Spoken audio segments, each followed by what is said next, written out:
pour justement pouvoir mieux expliciter le rôle exact de la crise dans l'émergence d'une nouvelle pensée de l'ancrage territorial.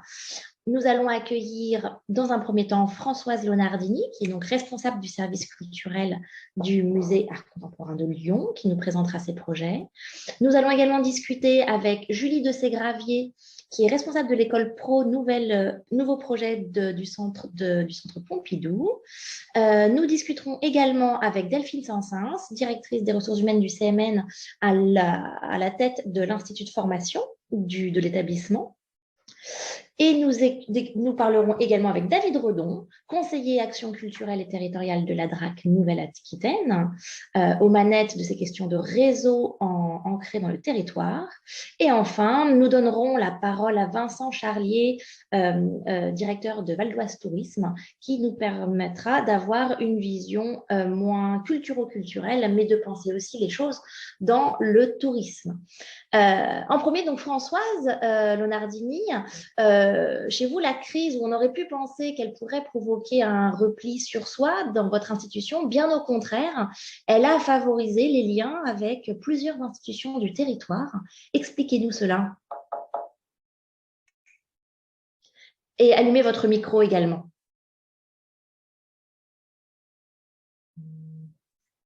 On ne vous entend toujours pas. Il faut que vous appuyez sur la petite icône micro. Voilà, merci. Très bien. Oui, bonjour.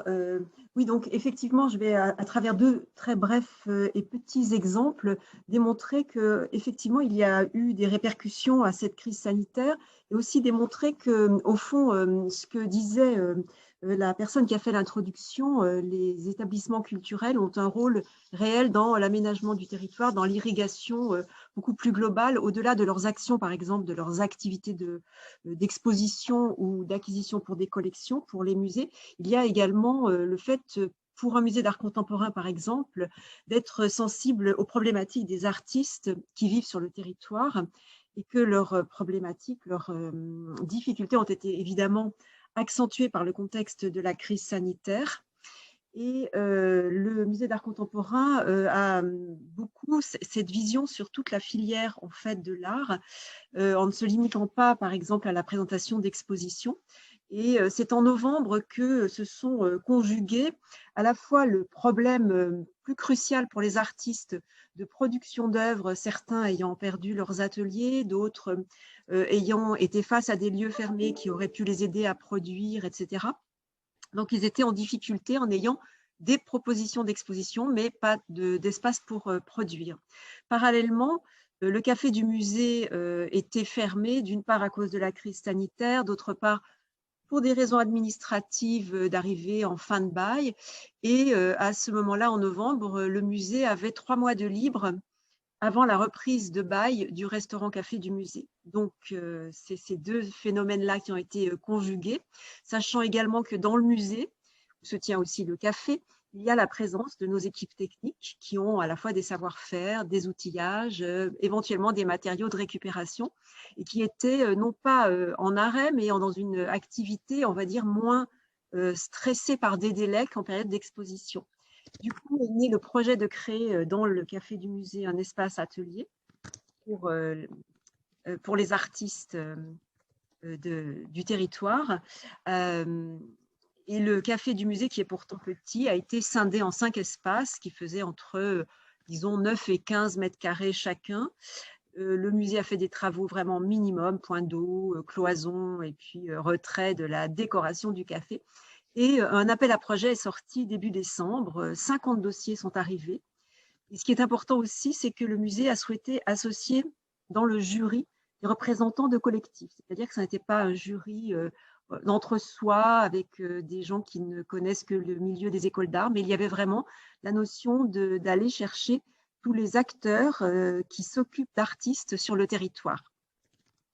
Et donc, l'expérience est en cours depuis décembre. Elle sera finalement prolongée jusqu'à fin avril, malheureusement. Heureusement pour les artistes, mais malheureusement parce que ça veut dire que nous sommes tous encore fermés. Et donc, pour le musée, c'est aussi une nouvelle expérience dans notre vie quotidienne Pour les artistes, eh bien, en fait, il y a tous les bénéfices. Voici cet aménagement. Pour les artistes, il y a tous les bénéfices que peut procurer une petite communauté, certes éphémère, mais il y a tous les dialogues entre eux, cette entraide, cette formidable dynamique de création. Quelques visites de journalistes qu'on fait forcément passer par la case laboratoire de création. Et en fait, du fait de la crise, eh bien, on a accentué du côté de notre rôle institutionnel cette dimension de réfléchir à des dispositifs qui soient centrés sur la vie professionnelle des artistes. Et il n'y avait pas non plus de souci générationnel. Il y a des artistes jeunes et d'autres beaucoup moins jeunes. Et l'idée étant de reconnaître qu'ils sont acteurs de la dimension artistique et culturelle, bien sûr, mais aussi de la valeur économique de notre territoire. Je peux maintenant aborder le deuxième projet qui est aussi fortement lié, voilà, encore une image. Est-ce que François, je peux me permettre de vous poser une petite question? Vous avez dit que vous alliez chercher tous les acteurs qui s'occupent d'artistes sur le territoire. Puis-je vous demander quels sont exactement ces types d'acteurs au-delà des écoles d'art? Et par ailleurs, est-ce que vous touchez que des artistes qui sont de la région ou est-ce que c'est plus large? Alors, on s'est centré sur la région, voire même sur Lyon. Lyon est la métropole, pour des raisons évidentes, de nos petits ateliers qui sont au nombre de 5 pour 3 mois. On ne pouvait pas évidemment élargir la proposition à toute la France. Il y a la question aussi du logement, la question de la proximité pour venir à l'atelier tous les jours. Il ne faut pas habiter très loin. En ce qui concerne le jury, on a associé des structures qui ne sont pas, on va dire, repérées par les milieux art contemporain pure, on va dire, pure tendance. Par exemple, la Biennale hors norme qui s'occupe plutôt d'art brut. On a également associé une friche, la friche Lamartine. On a associé une maison qui s'occupe depuis 3 décennies on va dire, de conseiller les artistes sur le plan juridique, de rassembler toutes les propositions de résidence, par exemple, et qui est un petit lieu d'exposition qui s'appelle la MAPRA. C'est un réseau, en fait, professionnel pour les artistes. Voilà quelques exemples pour montrer qu'on a eu le souci d'attraper le métier par son côté le plus large. Merci beaucoup. Donc, le projet suivant, qui est aussi un projet tout petit et à la fois plein de, on va dire, de sens symbolique, c'est un collège qui est dans un quartier, le quartier Mermoz, placé en politique de la ville, quartier en rénovation urbaine, qui comporte malheureusement les caractéristiques que nous connaissons de pauvreté, de très grande jeunesse de la population, et qui bénéficie du dispositif, c'est un programme national qui s'appelle Cité éducative, ce qui signifie qu'en fait tous les acteurs éducatifs vont être mis en réseau sur le territoire. Ça veut dire d'abord 4 collèges et 14 écoles, et ça veut dire aussi que l'enfant est pris en charge dès l'âge de 3 ans sur son temps scolaire et en dehors du temps scolaire. Donc il y a cette espèce d'alliance qui est quelque chose qui a l'air de très très bien fonctionner dans les expériences qui ont déjà eu lieu de cité éducative. Et ce collège a souhaité, le collège Mermoz a souhaité ouvrir une première dans la métropole lyonnaise, une classe à horaire aménagé art plastique, comme il existe les classes à horaire aménagé musique. Et donc le projet longue durée pour nous s'est imposé comme une évidence lorsqu'ils sont venus nous voir avec cette énorme proposition, à la fois énorme géographiquement et en termes d'intérêt pour la culture et particulièrement l'art contemporain. Et donc, on a jugé que ce territoire étant assez éloigné du musée, que notre présence en tant que musée sur le territoire était vraiment très justifiée, nécessaire. Et du coup, la rencontre avec l'œuvre a été instituée, qui fait partie des piliers de l'éducation artistique et culturelle. Cette rencontre avec l'œuvre s'est faite sur le territoire, dans le collège. Et donc, le grand projet, ça a été de montrer la collection du musée au collège. Alors, à partir de là, l'un des très grands intérêts, ça a été pour nous de confier aux élèves le plus grand nombre de rôles, de missions possibles, à commencer par le commissariat. Ils ont sélectionné les œuvres, ce qui entraîne, vous vous en doutez, en termes éducatifs, des fonctions de discussion, d'argumentation, une vision d'ensemble aussi qu'ils ont très vite acquise d'un propos d'exposition. Et ils ont aussi pris en compte rapidement la diversité des points de vue. Ils se sont mis rapidement du point de vue du médiateur parce qu'ils savaient qu'ils allaient aussi devenir médiateurs pour les autres établissements scolaires. Alors, les effets premiers qu'on ressent, c'est la révélation de ces compétences, toute la problématique des soft skills. Ils ont appris à résoudre des problèmes, ils ont fait fonctionner leur intelligence émotionnelle, leur sens de la négociation, ou en tout cas, ils l'ont acquis. Et puis, la question de l'esprit d'équipe, et j'en passe. Et puis, il y a aussi la notion de s'exprimer face à des publics qui ne sont pas de leur âge. Par exemple, là, vous les voyez lors du vernissage en train d'expliquer sur l'image de droite à Sylvie Ramon, directrice du pôle musée d'art et du musée des Beaux-Arts de Lyon, leur projet, leur exposition et de lui présenter les œuvres. Il y a eu aussi cette grande mission, je suis allée un peu vite, d'assurer la médiation de leur exposition pour les classes de cette cité éducative.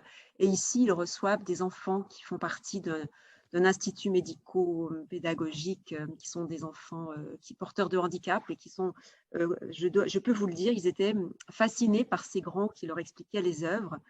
Et voilà, et puis ils ont également assuré une petite charge en communication en recevant une journaliste. Voilà pour cette présentation. Merci beaucoup, Françoise. On voit bien combien la crise vous a poussé finalement dans vos retranchements et a donné au musée un nouveau rôle dans ses partenaires qui existaient déjà auparavant, mais avec une nouvelle relation. Et c'est, je crois, exactement ce même point de départ pour le Centre Pompidou qui a mis en place l'école pro. Je vous laisse la parole, Julie, sur votre nouvelle relation aux entreprises. Bonjour à tous, je suis donc, alors pardon, excusez-moi, j'essaye juste de mettre mon écran, pardon, voilà, ah oui, d'accord. Bonjour, je vais vous présenter l'école pro du Centre Pompidou qui est née avant la crise sanitaire, nous l'avons créée en 2018. Suite aux 40 ans du Centre Pompidou, à des anniversaires où évidemment on tire des bilans et où on imagine la suite et les perspectives qui s'engagent à nous. Et c'est vrai que nous nous sommes aperçus que nous nous adressions à un grand nombre de publics, mais que le public de l'entreprise, du monde de l'entreprise, des salariés, n'était pas forcément un public qu'on adressait. Alors évidemment, nous avions, et nous avons toujours bien entendu, nos actions de mécénat, nos actions de privatisation qui sont une forme de relation avec le monde de l'entreprise, mais nous voulions aller plus loin et nous voulions aussi renouveler le vœu de Georges Pompidou lorsqu'il a créé le Centre Pompidou, de faire du Centre Pompidou un vrai forum de société où toutes les questions de la société peuvent être posées et où les artistes évidemment ont une bonne part pour pouvoir y répondre. Donc c'est vrai que cette école pro qui est un centre de formation professionnelle continue et de conseil s'adresse au monde de l'entreprise, aux collectivités, donc dans ces deux prismes, à la fois la formation et le conseil. Donc pour la formation, vous voyez des images juste là. Nous avons souhaité évidemment incarner notre démarche dans un espace, dans un environnement, et nous avons commandé à l'architecte et artiste Léopold Banchini, qui s'est associé à la designer Laure Jaffuel, un espace qui pouvait accueillir ces formations et qui évidemment proposait une utilisation très diversifiée avec des usages très différents. Donc vous voyez à gauche un petit jardin, au centre l'espace conférence, l'espace cuisine et à droite l'espace conversationnel. Donc cet espace qui est au cœur du musée au sein des collections contemporaines nous permet d'accueillir des groupes d'une vingtaine de personnes, des entreprises ou des collectivités qui s'adressent à l'école pro du Centre Pompidou autour de problématiques qu'elles peuvent avoir, autour de problématiques très larges comme la confiance, le collectif ou des questions beaucoup plus fines, par exemple autour de la responsabilité sociétale des entreprises, qui est une vraie question en ce moment pour les entreprises. Et nous les accueillons pour questionner en fait cette problématique posée, par le prisme de l'art, de la rencontre avec les œuvres et de la rencontre avec les artistes, puisque nous proposons durant ces formations de questionner, de re-questionner. Il n'est pas question finalement de répondre à la problématique, mais beaucoup plus de proposer un pas de côté, de proposer un détour par différents canaux. Un premier avec la rencontre avec un expert et une masterclass. Ça peut être un expert des sciences sociales, des sciences humaines, qui va ouvrir le champ de cette problématique. Évidemment, nous sommes au Musée national d'art moderne, donc nous proposons une visite thématisée autour de la problématique pour voir comment les artistes ont pu s'emparer justement de ce type de problématique. Et évidemment, nous sommes aussi une collection d'art contemporain, donc il était évident pour nous de permettre et d'inviter les participants à rencontrer un artiste et à collaborer avec lui. Et nous sollicitons des artistes pour qu'ils conçoivent des ateliers collectifs qui seront proposés aux participants de ces formations pour à nouveau questionner la problématique, découvrir un geste artistique et comprendre aussi parfois pour certains salariés que être artiste c'est aussi un travail, et donc découvrir aussi le métier qu'est le métier d'artiste. Et puis évidemment, de toutes ces expériences qui sont vécues en général sur une journée, ça peut aller aussi jusqu'à 3-4 jours, eh bien, nous proposons d'avoir un moment collectif de restitution, parce qu'évidemment, ces différentes expériences, ces strates que chacun va vivre durant cette journée, doivent être mises en perspective avec la pratique professionnelle de chacun, et ensuite proposer de pouvoir repartir avec cet acquis, ces expériences pour irriguer ensuite sa pratique professionnelle. Voilà brièvement notre méthode autour de la formation. Et maintenant, je vais vous parler aussi du volet conseil, puisque évidemment, pour ce volet conseil, c'était un aspect qui était déjà pris en charge par le Centre Pompidou, puisque nous étions régulièrement sollicités par des organisations, par des collectivités et par des entreprises pour mener à bien des projets culturels qui pouvaient être une programmation autour du jeune public, la création d'un centre d'art, l'accompagnement pour le renouvellement d'une programmation et le travail avec des artistes contemporains. Et nous avons voulu, évidemment, avec la création de l'école pro, intégrer cette démarche en son sein. Et depuis, c'est vrai que nous avons découvert et amorcé de nouvelles collaborations avec certaines collectivités. Et je peux vous parler assez brièvement, notamment d'une collaboration avec la ville de Clermont-Ferrand, avec laquelle nous travaillons depuis, nous entamons notre 5e année de collaboration. La ville de Clermont-Ferrand est venue nous voir il y a 5 ans avec le souhait de créer un centre d'initiation à l'art pour les 0-6 ans. Donc ce projet a été vraiment assez fondateur pour le maire Olivier Bianchi, puisqu'il avait fait de son premier mandat, il l'avait tourné sur la ville à hauteur d'enfant, donc qui était vraiment tourné sur le monde de la petite enfance, et il a eu cette intuition de vouloir justement mettre en réseau tous les professionnels municipaux autour de la petite enfance, et de faire de cette dynamique autour de la petite enfance, de monter ce projet autour d'un centre d'initiation à l'art. Ce centre d'initiation à l'art, qui aujourd'hui s'appelle Milleformes, a ouvert en décembre 2019. Donc malheureusement, il n'a pas véritablement pu prendre son envol du fait de la crise sanitaire. Mais cette expérience de coopération qui s'est accompagnée à la fois par une mission en ingénierie culturelle, nous avons travaillé évidemment avec l'équipe projet au sein de la municipalité pour concevoir le projet, établir un cahier des charges, travailler avec un designer pour concevoir l'espace, mais en parallèle, nous avons aussi formé les équipes de la petite enfance, de l'enfance, de la culture, de la ville de Clermont-Ferrand pour que ces professionnels s'emparent de ce projet et puissent, une fois ouverts, mener justement des projets passerelles entre ce centre d'initiation à l'art et les crèches, les écoles, les centres socioculturels etc. Donc, je trouvais intéressant justement sur cette mise en réseau et sur cette nouvelle coopération que je trouve. De bien rester synthétique pour laisser la place aux autres derrière, hein, et de laisser la place aussi à la discussion. C'est la fin. Voilà. Donc voilà, c'était juste ma conclusion. Donc voilà, je voulais boucler avec cette nouvelle coopération qu'on a pu mener avec cette ville qui va un peu plus loin qu'une mission de conseil justement classique. Merci. Merci beaucoup. Delphine Sansens, au CMN, vous avez également misé sur les questions de la formation. Ça fait que la question de l'ancrage territorial au CMN est dans l'ADN même de votre établissement. Mais là, vous le renouvelez avec cette mise en réseau par le CMN Institute. Oui, merci beaucoup. Je ne sais pas si j'ai activé ma caméra, je ne crois pas. On voit votre écran, donc ne vous inquiétez pas. D'accord, ok.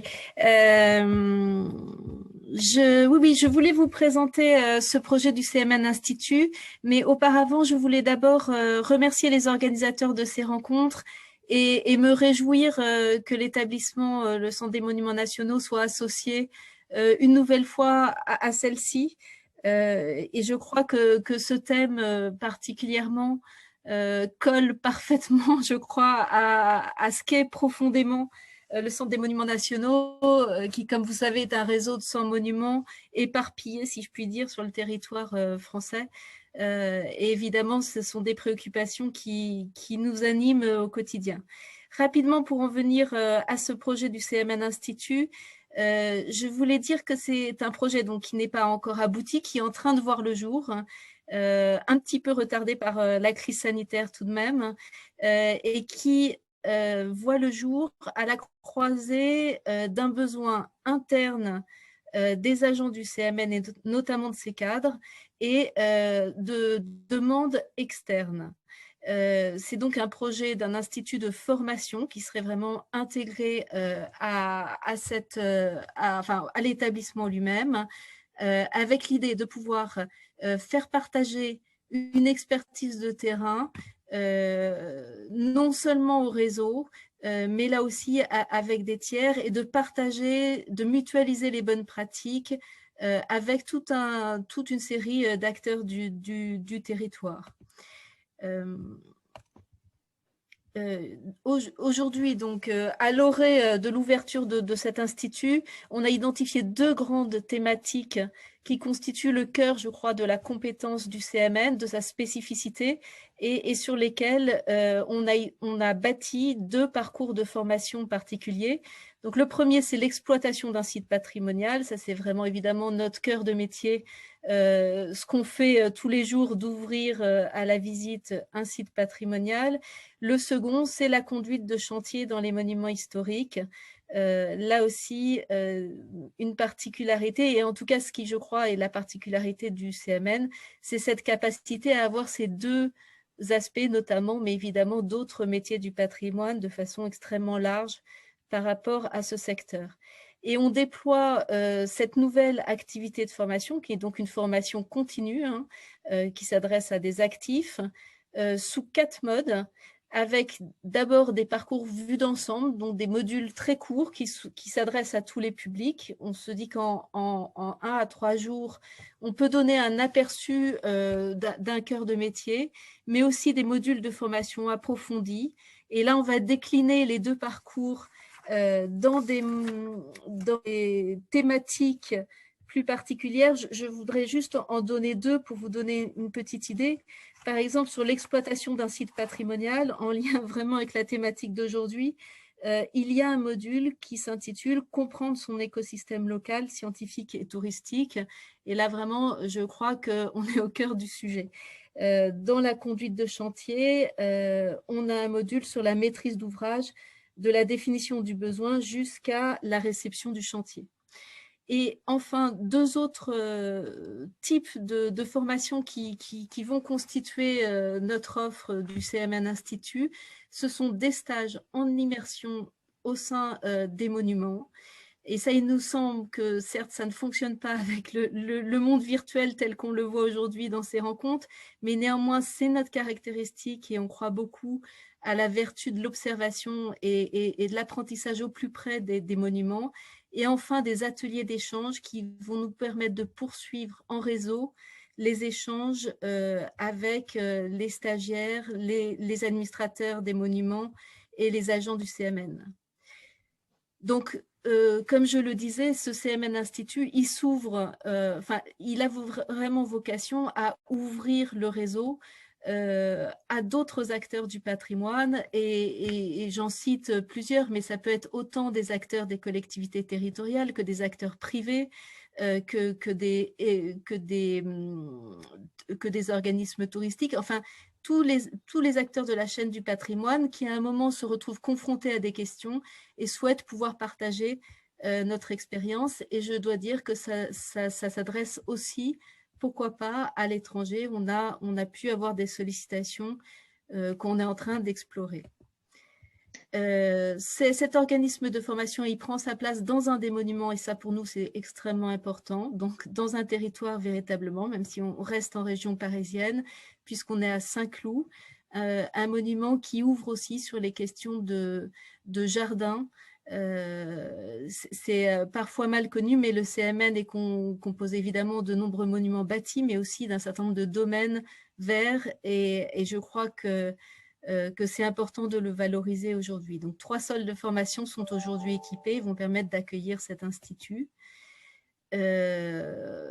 Voilà, pour résumer peut-être ce que va être cet institut, c'est d'abord donc une offre de formation qui s'appuie sur l'expérience très métier, très terrain, très active, si je puis dire, des agents et des cadres du CMN qui sont sollicités en ce moment, qui sont sollicités, qui sont en train de parfaire leur parcours de formation pour assurer même leur formation. Et ça, c'est vraiment un des aspects auxquels on tient, c'est-à-dire que les formations sont assurées par les actifs eux-mêmes.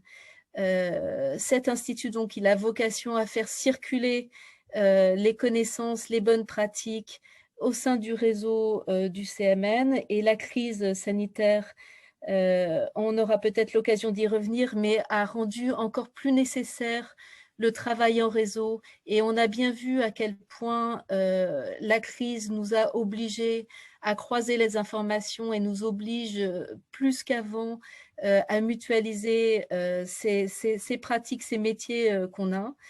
Donc, c'est vraiment l'idée de pouvoir mettre ça en structure, si je puis dire également, et de pouvoir le partager au sein du CMN avec d'autres acteurs.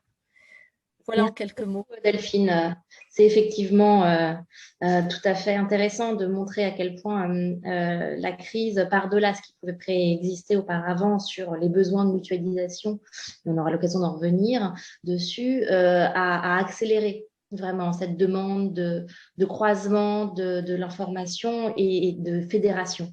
Et justement, David Redon, donc vous qui êtes à la DRAC Nouvelle-Aquitaine, vous avez naturellement ce rôle de mise en réseau des acteurs de votre territoire. Comment est-ce que vous avez traversé cette crise et comment est-ce qu'elle a eu un impact sur votre manière d'envisager votre rôle sur le territoire? Alors, bonjour à toutes et à tous. Déjà, vous m'entendez bien, Sarah? Tout à fait. Ah, très bien. Merci à Antoine, aux organisateurs, pour cette invitation. Je vais peut-être faire une réponse en plusieurs temps parce que au sein de la DRAC, donc de l'État, du ministère de la Culture, on pourrait être, vous l'imaginez bien, projeté sur comment dire, l'ensemble des problématiques qui ont touché aux économies artistiques, aux écosystèmes culturels et comment dire, versé dans des réponses qui ne seraient pas situées. Et je crois que c'est bien l'enjeu de cette table ronde que de parler de la question de la situation. J'aimerais évoquer Édouard Glissant dans sa poétique de la relation qui parle de cosmopoétique et c'est peut-être autour de l'ensemble de ces valeurs que je pourrais vous proposer une forme de réponse qui serait non modélisante, qui ne serait pas plus exemplaire qu'ont pu l'être d'autres. Et ça serait donc dans un rapport à ce que des philosophes appellent le pluriversel, que j'aimerais juste vous introduire en quelques mots, la manière dont, avec l'ensemble de mes collègues, l'ensemble des partenaires, suivant des formes de coopération, on a essayer de profiter de cette catastrophe pour retrouver le lieu. Il y a vraiment cette question qui a été abordée par beaucoup d'intervenants, de donner encore plus de densité à nos présences artistiques en territoire, bien sûr, et nos présences artistiques sur les scènes numériques. J'aimerais dire que j'ai entendu beaucoup de choses tout à l'heure et ce matin, et que c'est à l'intersection de ces questions que une réponse qui était déjà à l'œuvre au niveau de la DRAC, encore une fois par l'ensemble des collègues, a essayé de se faire jour dans un meilleur accompagnement, comment dire, au niveau de l'ensemble des projets. Moi, j'ai essayé de vous parler du terme de coprésence numérique, éducation artistique et culturelle et droit culturel pour mieux faire communauté avec les patrimoines. Donc, vous voyez, dans ces mots-clés, on retrouve, je dirais, des valeurs rénovées au niveau de nos politiques de transmission. Donc, évidemment, la création de la délégation générale aux transmissions et à la démocratie culturelle nous permet de renforcer encore le paradigme, on va dire, d'une culture pour chacun d'entre tous. Et donc, en s'appuyant notamment sur les travaux de Joël Zask, cette philosophe qui a beaucoup réfléchi sur la participation, on a essayé de favoriser durant ce temps aussi de recul, de réflexion avec les lieux, les trois comment dire, définitions qu'elle donne à la participation, à savoir prendre part, apporter une part et bénéficier d'une part.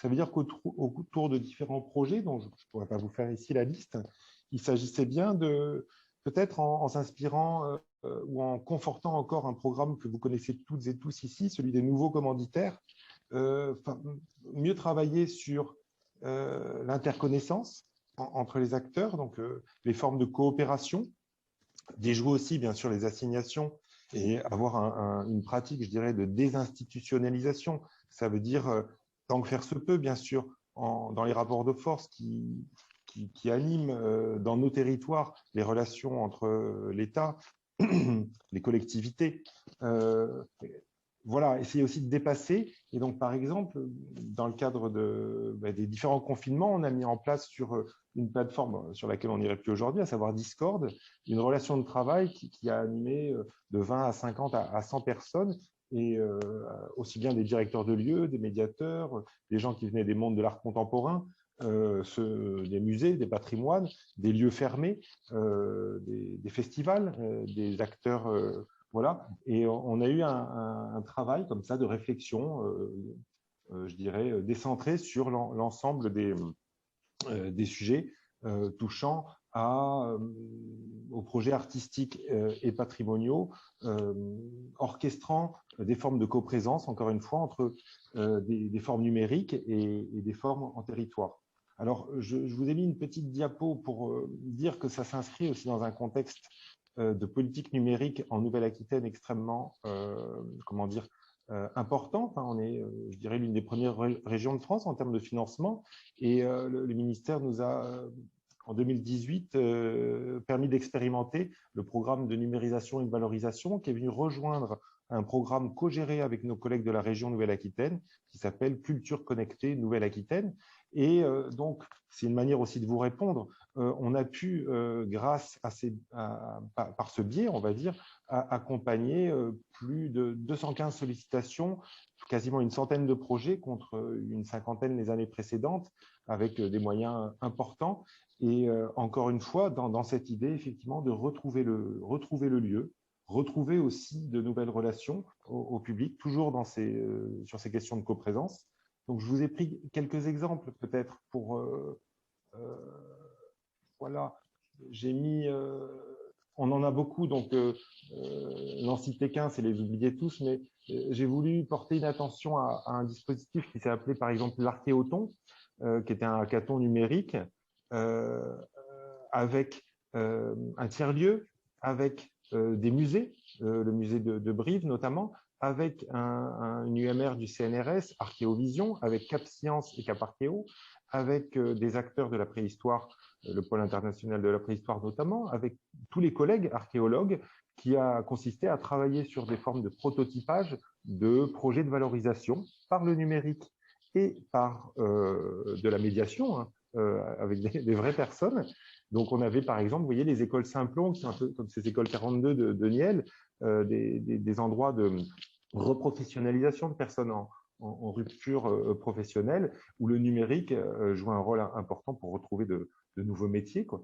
Donc là, dans cet archéoton, on a pu ainsi animer accompagner l'animation collégiale, collective, et la participation de formes de recherche, de formes de médiation, de formes de conservation sur des sujets de valorisation de patrimoine ou d'éducation. Donc ça, c'est un exemple. Et cet archéoton, il a donné naissance à un deuxième projet. Donc là, je passe d'une approche réseau à une approche micro-territoriale à Moutier-Roseille. Et alors, j'écoutais notre collègue parler de l'espace mille formes qu'on aime beaucoup et qu'on a beaucoup suivi dans le domaine de l'éducation artistique et de la petite enfance. Et je retrouvais en fait, dans les interventions des uns et des autres beaucoup, encore une fois, des valeurs et des pratiques, et des démarches concrètes mises en place par les acteurs qu'on a pu et que nous pouvons accompagner. Donc, dans le cadre de Moutier-Roseille, on a eu en coprésence donc les services patrimoniaux du département, des collectivités, une mairie, une toute petite ville, un chantier d'archéologie programmé avec nos collègues de l'archéologie, avec une église mérovingienne, avec un contenu scientifique extrêmement complexe, un laboratoire, Archéovision, qui travaille sur des formes numériques et un projet de monumothèque, une école du design, l'école du design de la Souterraine, qui a fait une semaine d'immersion.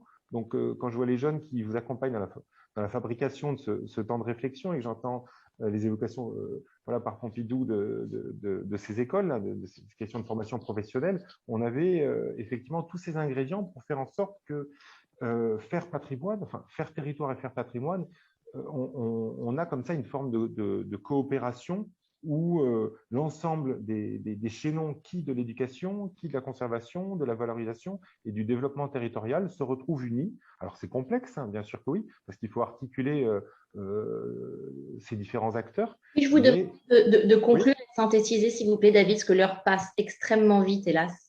Pas de problème, j'avais quasiment fini. Et du coup, dernier projet, c'était celui d'un petit équipement, donc une microfolie qui a pris une forme un peu inhabituelle à la souterraine, encore une fois, parce que dans cette question de retrouver le lieu, il s'est agi de mettre en coopération dans un espace rural, en Creuse, dans une communauté de communes, celle de la souterraine, une petite ville, toute une série d'acteurs qui allaient des champs de l'éducation populaire à l'enseignement supérieur du design, le grand établissement de la Villette, bien sûr. Voilà.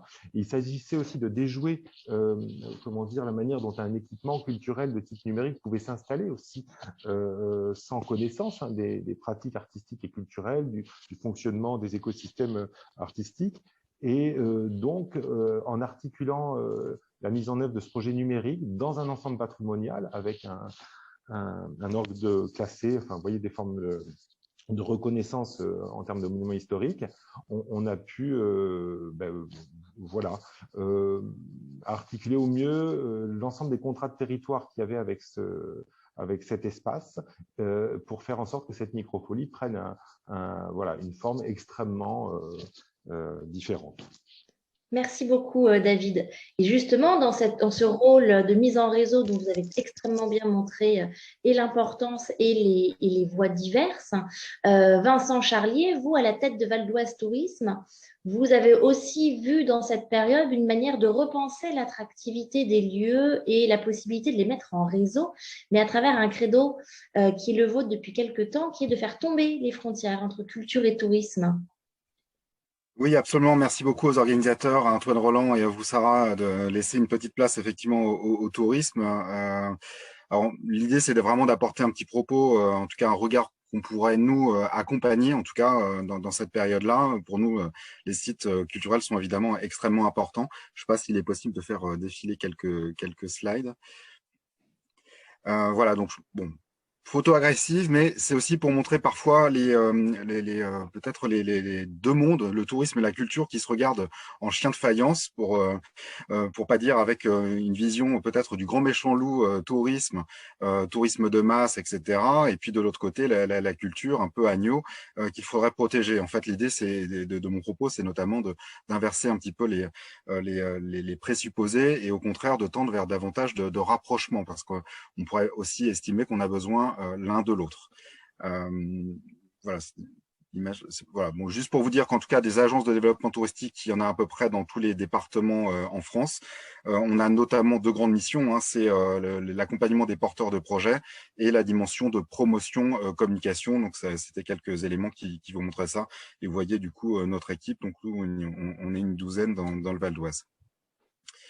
Peut-être. Voilà, le petit rappel en tout cas sur ce qu'était la chaîne de consommation touristique, auquel répond évidemment une chaîne de prestations touristiques.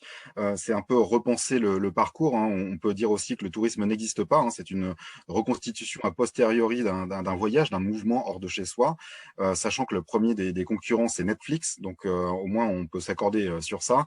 Allons à la découverte du monde et allons dans les musées et les sites patrimoniaux notamment. Donc il y a vraiment le fait de rêver, s'inspirer, qui est un peu le préalable à un déplacement. Ensuite, il y a un besoin d'hébergement, le fait de manger, de dormir, de pouvoir aussi s'émerveiller, se créer des souvenirs, apprendre dans des lieux patrimoniaux. Et puis, évidemment, ça donne lieu à beaucoup de partage aujourd'hui. C'est aussi pour retracer un petit peu l'ensemble du parcours des visiteurs. Parfois, on peut les appeler les clients. C'est vrai qu'on a un peu cette habitude-là dans le tourisme, mais en tout cas, des visiteurs, notamment des lieux et des sites qui nous concernent aujourd'hui. Peut-être slide suivante. Voilà, donc plutôt que d'avoir des agneaux et puis des loups, vraiment c'est plutôt un gros câlin, je pense qu'il faudrait qu'on se fasse, notamment dans cette période de pandémie qui nous empêche et qui nous a privé d'un sens très particulier qui est celui du toucher. Donc c'était aussi la petite câlinothérapie pour essayer de rapprocher ces deux mondes, encore une fois, qui sont finalement extrêmement complémentaires. Juste un petit clin d'œil. Nous, on a besoin finalement, un peu comme tout le monde, de comprendre un peu ce qui se passe, hein, au travers de la société. On a besoin d'envisager un peu le temps long.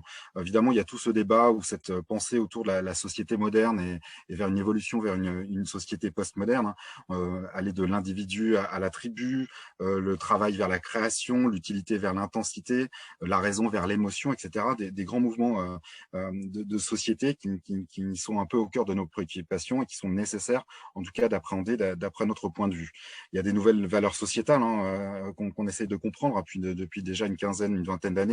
Le passage de l'avoir à l'être, par exemple, le faire soi-même, le besoin de co-construction, hein, tout l'épanouissement effectivement que ça suscite, la question de l'identité, hein, qu'on sent parfois un peu brutalement, mais en tout cas qui est un petit peu au cœur aussi de préoccupations intimes, le respect de l'environnement, le mieux-être, tout ça font un petit peu sens. On sent également évidemment que la pandémie nous permet d'appréhender aussi d'autres éléments qui sont d'importance. Évidemment, la privation de liberté, hein, qui est assez durement parfois ressentie, de déplacement, les liens sociaux, hein, qui sont un petit peu au cœur aussi tout le maintien des liens, hein, comme on le fait aujourd'hui au travers d'une visio, les liens sociaux, la famille, les amis, notamment ce besoin de temps, de loisirs, de création, hein. C'était incroyable, hein, de voir pendant ces périodes de confinement à quel point on avait besoin de s'exprimer et de partager également nos créations, hein. Ça peut être très enfin sans prétention, hein, ça peut être des fabrications avec nos enfants, ça peut être vraiment des créations plus poussées artistiques, et puis ce besoin finalement de partager cela. On a besoin de comprendre, hein, les visiteurs, parfois de faire des focus group, hein, ça peut avoir son utilité, mener des enquêtes, etc., pour déceler les besoins, les attentes, hein, c'est pas exactement la même chose. On a besoin de dormir, mais on attend d'une chambre d'hôtel, par exemple, qu'elle apporte tout son confort, une certaine satisfaction. C'est juste pour déceler les deux différences. Et finalement, ce qu'on a besoin de faire, c'est peut-être aujourd'hui, alors c'est un mot malheureusement qui est vraiment éculé, on l'entend partout, c'est faire vivre une expérience. Alors du coup, je vous propose juste une petite grille de lecture pour essayer de comprendre ce qu'on entend par faire vivre une expérience. L'expérience, finalement, ça vient notamment de deux économistes américains à la toute fin des années 90, 98-99, une publication dans des revues économiques américaines, Joe Pine et Jeff Gilmore, ont pu du coup poser les bases de cette réflexion. L'expérience est un quatrième stade de l'économie, après l'agraire, l'industriel, ensuite l'économie des services, et l'expérience viendrait ensuite. Alors évidemment, ils ne sont pas arrêtés là, hein, ce sont aussi des économistes américains, donc évidemment, ils ont imaginé un cinquième stade qui est celui de la transformation. L'idée, en tout cas, c'est que chaque stade s'appuie sur les autres. Donc, faire vivre une expérience, ça s'appuie donc sur la sphère des services. Et ils ont défini une grille de lecture pour appréhender cette notion-là, et notamment appliquée au tourisme.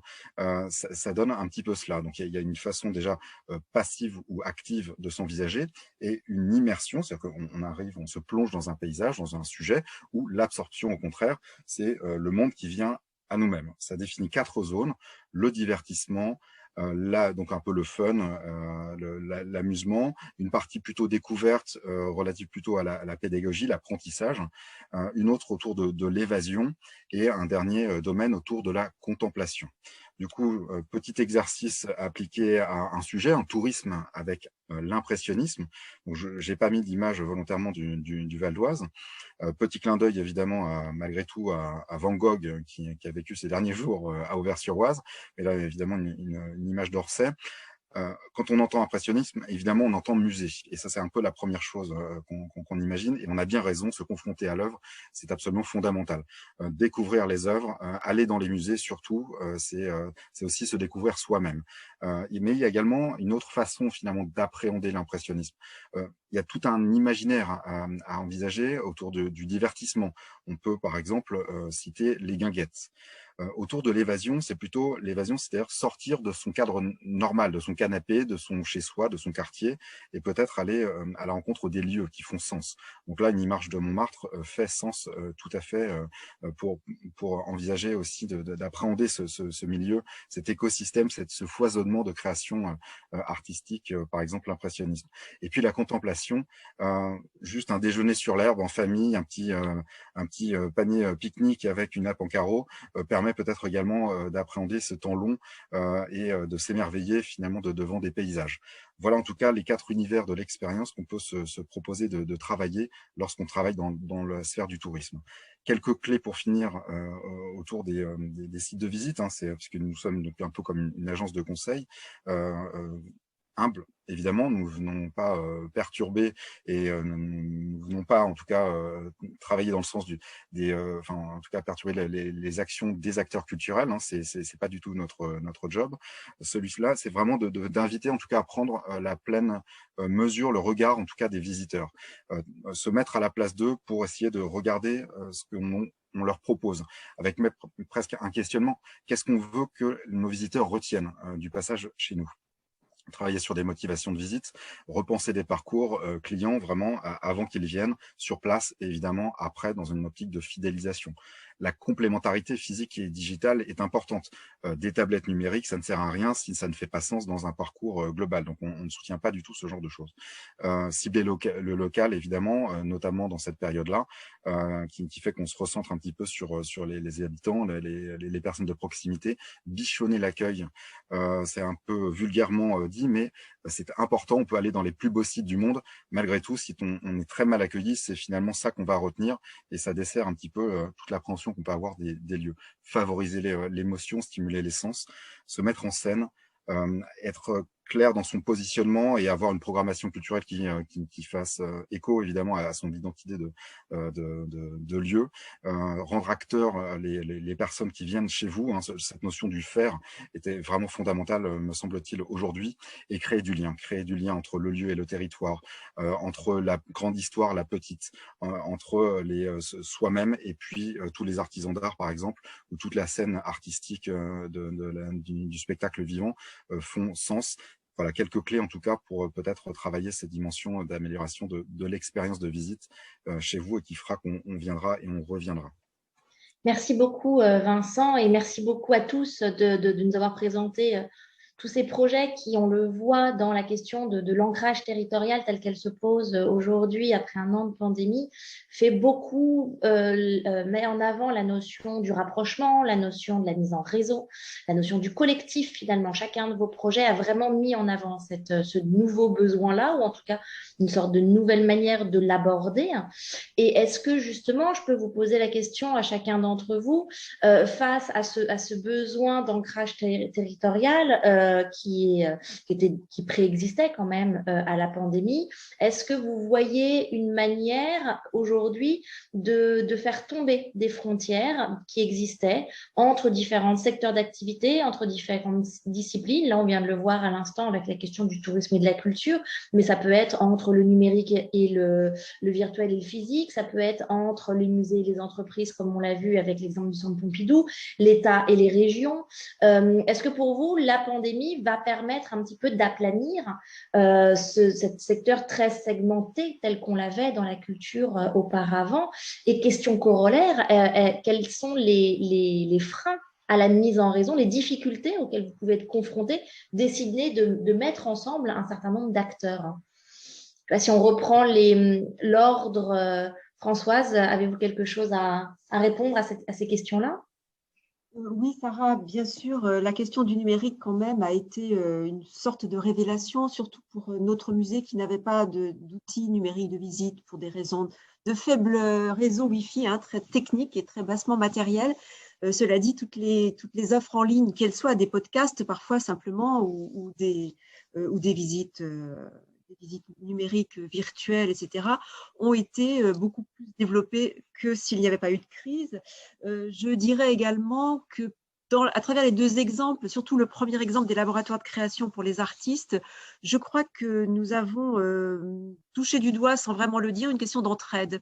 Une question d'entraide parce qu'on imagine toujours le marché de l'art comme pléthorique et mondialisé. En réalité, il y a aussi des artistes à l'échelle locale qui ne sont pas connus, qui n'ont pas forcément de galeries et qui ont besoin que tous les maillons de la chaîne soient attentifs à eux. Et je crois que ça, c'est une très grande, pas découverte, mais un très grand acquis. Et est-ce que vous avez rencontré des difficultés à mettre en lien et à faire résonner ces différents acteurs qui n'ont pas l'habitude de travailler ensemble? Non, vraiment pas. Je crois que, par exemple, si je prends Vous avez une attente finalement? l'exemple du jury, alors si vous voulez, oui, c'est ça. En fait, quand on est en position de musée, par rapport même à un centre d'art, on a un peu l'impression d'être intimidant. Et là, on a rencontré énormément de reconnaissance et de souhait de participer. Delphine? Oui, merci. Peut-être que la crise a mis encore plus en évidence. Alors, si je prends la période brève, certes, mais d'ouverture estivale des monuments, c'est à quel point finalement, et peut-être qu'on l'avait un peu oublié, on dépend aussi de notre public de proximité. Et en tout cas, nous, à l'échelle du réseau, on a vu un rééquilibrage qui est assez caractéristique cet été. C'est vrai que le réseau, en termes de fréquentation, le réseau des 100 monuments, il est tiré pour sa fréquentation, pour ses finances d'ordinaire par les gros poids lourds touristiques. Et je rejoins d'ailleurs tout à fait ce qu'a dit Vincent Charlier sur la nécessaire connivence entre le monde du tourisme et le monde de la culture. Donc d'ordinaire, on est très dépendant du tourisme et la leçon estivale, si je puis dire, la leçon de la pandémie, ça a été aussi que finalement, quand on n'a pas la ressource du tourisme, on a aussi ce lien avec les publics de proximité qu'il faut préserver, qu'il faut recréer. Et autant on a vu l'impact de façon très massive sur la fréquentation dans les monuments parisiens, autant les visiteurs dans les régions, ils étaient présents dans nos monuments cet été, peut-être même parfois dans certains monuments, plus qu'avant, parce qu'on ressentait ce besoin de culture, ce besoin d'animation et ce besoin de territoire aussi, de façon tous très très évidente et très essentielle. Donc cet ancrage territorial, il me semble qu'il a apparu vraiment comme une évidence à tous et forcément, on y travaille bien que quand on y travaille avec les acteurs locaux, les acteurs des villes, etc. Et après, chaque territoire a un peu son histoire et ses acteurs. Donc, je ne peux pas dire que ça soit simple dans un territoire et compliqué dans l'autre. Il y a forcément des nuances. Mais néanmoins, je crois qu'aujourd'hui, beaucoup se sont rassemblés, enfin, nous, on l'a vu dans les régions, autour de cette notion de patrimoine. Bien. Et sur la question des freins, est-ce que travailler avec des acteurs avec lesquels vous n'êtes pas habitué de travailler a été quelque chose, j'imagine, d'assez nouveau et qui vous repousse dans vos retranchements? Alors, c'est pas nouveau au sein du CMN parce que vraiment les monuments sont quand même enracinés dans leur territoire. Donc, ce travail avec les acteurs locaux, il fait partie de l'ADN des monuments. Ce qui est peut-être nouveau, je dirais, c'est la multiplication des façons d'entrer dans un monument et donc des acteurs qui peuvent être nos interlocuteurs. Finalement, on peut rentrer dans un monument par une visite virtuelle, comme certains d'entre vous vont le voir tout à l'heure. On peut y rentrer par un marché de Noël, on peut y rentrer par une visite classique, et il me semble, ou par des tas d'autres façons. Il me semble que l'expérience des tiers-lieux, par exemple, nourrit forcément le monde du patrimoine aujourd'hui et que donc ce qui est particulier, c'est la diversité des interlocuteurs. Et donc nous, on a forcément une petite mue à faire probablement et on est en train, je crois, de la faire pour nous adapter à d'autres interlocuteurs du territoire et pour pouvoir associer encore plus largement notre façon de travailler. Mais c'était quand même déjà un peu dans nos gènes et dans nos habitudes, peut-être moins à Paris que dans les monuments en province.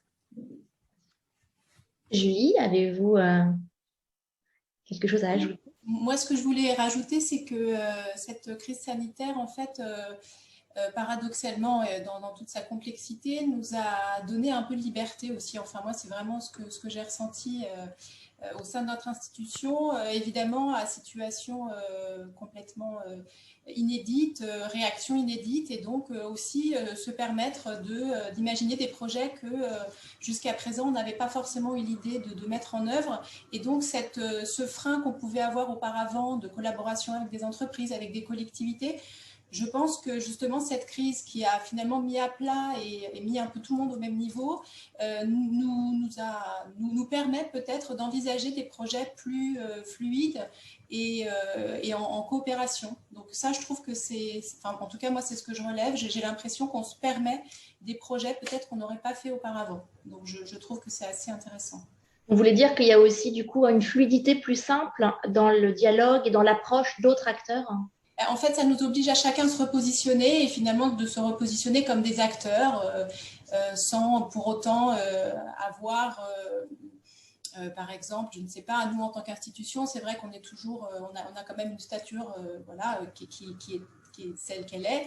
Et cette crise sanitaire, finalement, nous a un peu tous, je trouve, mis au même niveau et donc nous permet finalement d'envisager plus simplement des projets de coopération sans hiérarchie et en mettant à bas finalement les a priori que chacun pouvait avoir jusqu'à présent. Très bien. C'est un constat que vous faites également, David? Alors oui, moi je suis très heureux d'entendre parler d'horizontalité. J'avais Virginie Despentes et Paul Preciado en tête sur la question des récits et de laisser émerger tous les récits. Et dans une expérience précédente, j'ai travaillé 15 ans dans des situations guyanaises, ultramarines, et donc effectivement, c'était les outils de l'anthropologie qui nous permettaient de favoriser ces interconnaissances, ces formes d'entraide. Moi, j'ai beaucoup de mots-clés qui me viennent en vous écoutant, et effectivement, coopération, entraide, commun, tiers-lieu, bien sûr, mais aussi réconciliation et réparation. Et effectivement, le temps de retranchement comment dire, nous a peut-être aidé à comprendre à quel point des lieux, vous voyez, avaient pu être sanctuarisés. Je pense à nos politiques de tuyaux d'orgue disciplinaires. Et je crois que la question de cette nouveauté dont vous parlez, nouveaux récits, nouvelles écritures, c'est bien de l'interdisciplinarité, de la désinstitutionnalisation. Ça ne veut pas dire casser toutes les idoles et toutes les statues, bien que la question des statues sur les places publiques de certaines puisse être ici posée aussi, mais ce n'est pas le lieu. Mais vraiment une écologie de l'attention, je crois un petit peu, et à tous vous entendre, je crois que c'est de ces retrouvailles-là, pardon, excusez-moi, de ces réjouissantes retrouvailles dont il est question. Et moi, j'espère que ce temps de recul va nous permettre de continuer à vous accompagner dans une grande horizontalité. Moi, on a des commandes participatives de jeunes, vous voyez, dans des villages qui font le travail d'un comité technique d'acquisition de FRAC. Enfin, je fais exprès de mettre parce qu'ils sont accompagnés effectivement par des médiateurs de la commande publique, par des professionnels de l'art contemporain, etc., mais dans une grande circulation.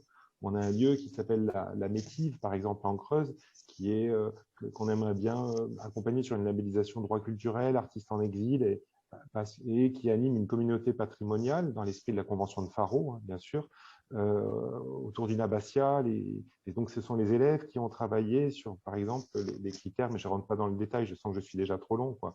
Ce sont les élèves qui ont travaillé sur la destruction de la statuaire pendant la Révolution, vous voyez, ces questions-là, et qui ont refait avec les restaurateurs d'art. Et donc, bien sûr que moi, je crois beaucoup à ce que ces formes de mutualisation deviennent désormais légion et logicielles, et que voilà, c'est tout.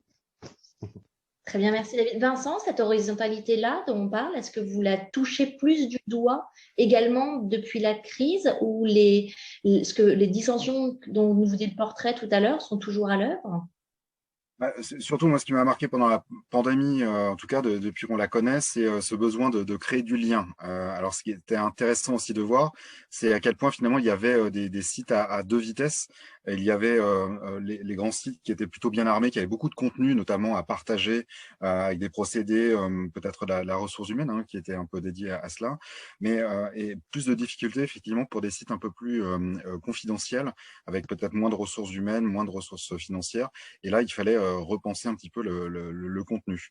Voilà, en tout cas, il y avait ce besoin-là, et ça me paraît assez clair. Et ce qui est assez clair aussi, c'est à quel point finalement les lieux de patrimoniaux, les sites de visite ont une importance qui est autre, en tout cas, que celle juste d'un lieu qu'on va voir, bien simple consommation. C'est presque des lieux un peu boussole dans lesquels on pourrait se retrouver. Il y a ce besoin peut-être pour les sites eux-mêmes de parler un peu plus largement, en tout cas aux citoyens qui auraient envie finalement d'aller dans les sites, parce que c'est un peu la prolongation de chez soi, pour s'expérimenter, pour s'aérer, pour se retrouver, pour admirer. Et je crois qu'il y a ce besoin